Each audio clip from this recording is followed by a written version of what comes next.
বিদায় হজের ভাষণ। আমরা অনেকেই এই ভাষণটা সম্পর্কে জানি না। আমরা অনেক ভাষণ নিয়ে এখন গর্ব করি। নবী করিম সাল্লাল্লাহু আলাইহি ওয়াসাল্লামের এই যে সর্বশ্রেষ্ঠ ভাষণ, এটা কতজন জানেন?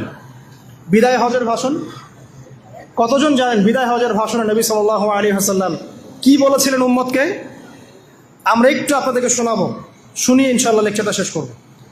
নবী করিম সাল্লাল্লাহু আলাইহি ওয়াসাল্লাম আজকের এই দিনে 31টা বিষয়ে উম্মতকে নির্দেশ দিয়েছেন। 31টা বিষয়, সবগুলো বলার সময় পাওয়া যাবে না, আমি কয়েকটা কথা বলছি। খুব ভালো হতো যদি আমি অ্যারাবিকটা বলার পরে বাংলাটা বলার সময় পেতাম। আমার হাতে 5 মিনিট সময় আছে এখন, কারণ অ্যারাবিকটার যে ভাব গাম্ভীর্যটা বাংলায় আসলে আসবে না। তারপরে আমি চেষ্টা করছি।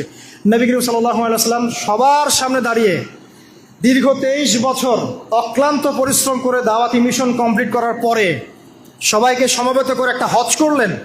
হজ করার পরে তিনি গুরুগম্ভীর কণ্ঠে বলছেন, হৃদয়ের সমস্ত আবেগ বের করে দিয়ে বলছেন, হে জনগণ, আইয়ুহান নাস, হে জনগণ, আমি জানি না আজকের পর তোমাদের সাথে আমি কখনো মিলিত হতে পারবো কিনা। একটু চিন্তা করেন, সাহাবীরা সামনে দাঁড়িয়ে আছেন, নবীজি দাঁড়িয়ে এই কথাটা বলছেন, হে জনগণ, আমি জানি না আজকের পরে আমি তোমাদের সাথে মিলিত হতে পারবো কিনা। অতএব যে ব্যক্তি আজকে আমার এই কথাগুলোকে স্মরণ রাখবে, সে যেন অন্যের কাছে এই কথাগুলো পৌঁছে দেয়। হতে পারে যার কাছে পৌঁছে দেওয়া হচ্ছে সেই এই কথাগুলোকে বেশি সংরক্ষণ করতে পারবে। আল্লাহ পাক তার প্রতি রহম করুন যে আমার এই কথাগুলোকে অন্যের কাছে পৌঁছে দিবে। নবীজির ভাষণ। এরপর নবীজি বলছেন, জেনে রাখো নিশ্চয়ই তোমাদের পরস্পরের, মুসলিমদের পরস্পরের সম্পদ, পরস্পরের রক্ত, পরস্পরের এই যে জান, মাল, ইজ্জত, এগুলো একে অপরের জন্য হারাম। মুসলিমদের পরস্পরের রক্ত, পরস্পরের ইজ্জত, সম্মান একে অপরের জন্য হারাম। এর হানি করা একে অপরের জন্য হারাম। ঠিক যেমন আজকের এই দিন হারাম, এই শহর হারাম, এই মাসও হারাম। নবী করিম সাল্লাল্লাহু আলাইহি ওয়াসাল্লাম বলছিলেন, জেনে রাখো 3টা বিষয়ে যেন তোমাদের অন্তর কখনো খেয়ানত না করে। 3টা বিষয়ে তোমাদের অন্তর যেন কখনো খেয়ানত না করে। 1, তোমরা যে কাজটাই করবা শুধু আল্লাহ পাকের সন্তুষ্টির জন্য করবে। তোমরা যে কাজই করবে শুধু আল্লাহর সন্তুষ্টির জন্য করবে। তোমাদের শাসক বর্গের কল্যাণ কামনা করবে। তোমাদের শাসক বর্গের কল্যাণ কামনা করবে। 3 নাম্বার, মুসলিমদের জামাতকে আঁকড়ে ধরে রাখবে। মুসলিমদের ইউনাইটেড কমিউনিটিকে আঁকড়ে ধরে থাকবে। এই 3টা বিষয় পালনের ক্ষেত্রে তোমাদের অন্তর যেন খেয়ানত না করে। এদিন সূর্য ঢলে যাওয়ার পরে নবী সাল্লাল্লাহু আলাইহি ওয়াসাল্লাম আরও বললেন, শুনে রাখো হে মানব জাতি, এটা ভালো করে শোনেন, শুনে রাখো হে মানব জাতি, নিশ্চয়ই আমি মুহাম্মদ সাল্লাল্লাহু আলাইহি ওয়াসাল্লাম জাহেলি যুগের যত কুপ্রথা আছে সমস্ত কুপ্রথাকে আমার পায়ের তলে পিষ্ট করে গেলাম। জাহেলি যুগে কি ছিল ভাই? শিরিক ছিল, সুদ ছিল, মাদক ছিল, নারীর অবমাননা ছিল, কন্যা সন্তানকে দাফন করা হতো, রক্তক্ষয়ী, হানাহানি, মারামারি, কাটাকাটি ছিল। এগুলো সব কিছুকে আমি আমার পায়ের তলে দাফন করে গেলাম। এটা কি দাফন হয়েছে? তিনি বলছেন, নিশ্চয়ই আমি জাহেলি যুগের সুদকে আমার পায়ে তলে পিষ্ট করে যাচ্ছি। সর্বপ্রথম যার সুদ আমি পিষ্ট করছি তিনি হচ্ছেন আব্বাস ইবনে আব্দুল মুত্তালিব, আমার চাচার সুদ। নিজের পরিবার থেকে দৃষ্টান্ত স্থাপন করলেন।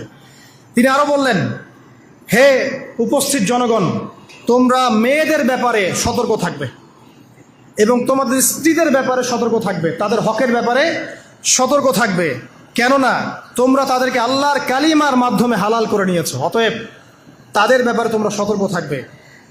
তোমাদের উপর তাদের হক হচ্ছে তোমরা যা খাবে, যা পরবে, তাদেরকেও তাই খাওয়াবে, তাই পরাবে।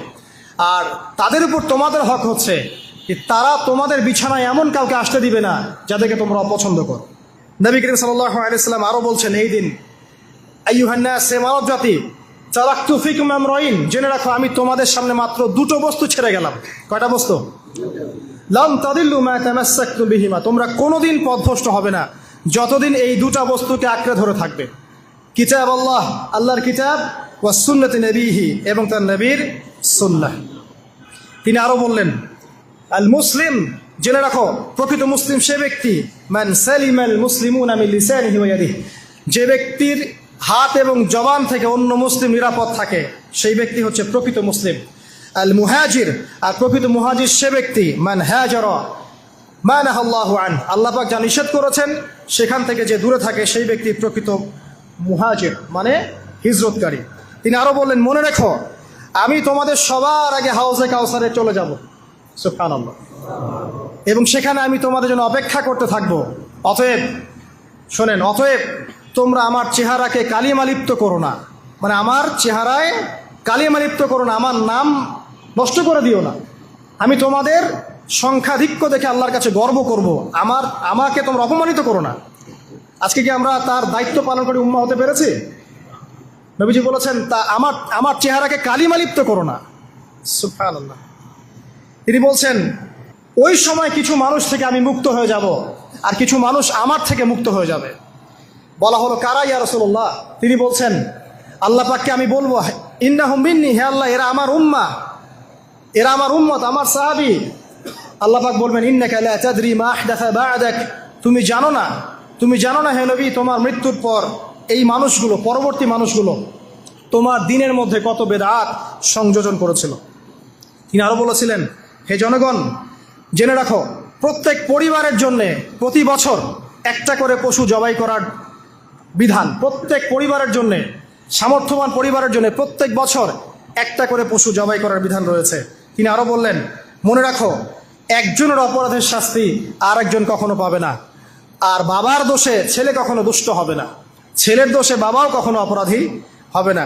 তিনি আরো বললেন, জেনে রাখো হে মানব জাতি, নিশ্চয়ই শয়তান এই বিষয় থেকে নিরাশ হয়ে গেছে যে তোমরা শয়তানের ইবাদত করবে। শয়তান নিরাশ হয়ে গেছে, কিন্তু শয়তান নিরাশ হয়নি একটা বিষয় থেকে, যে তোমরা একে অপরে হানাহানি, কাটাকাটি, ফিতনা, ফাসাদে ব্যস্ত থাকবে, যেমনটা এখন আমরা করছি।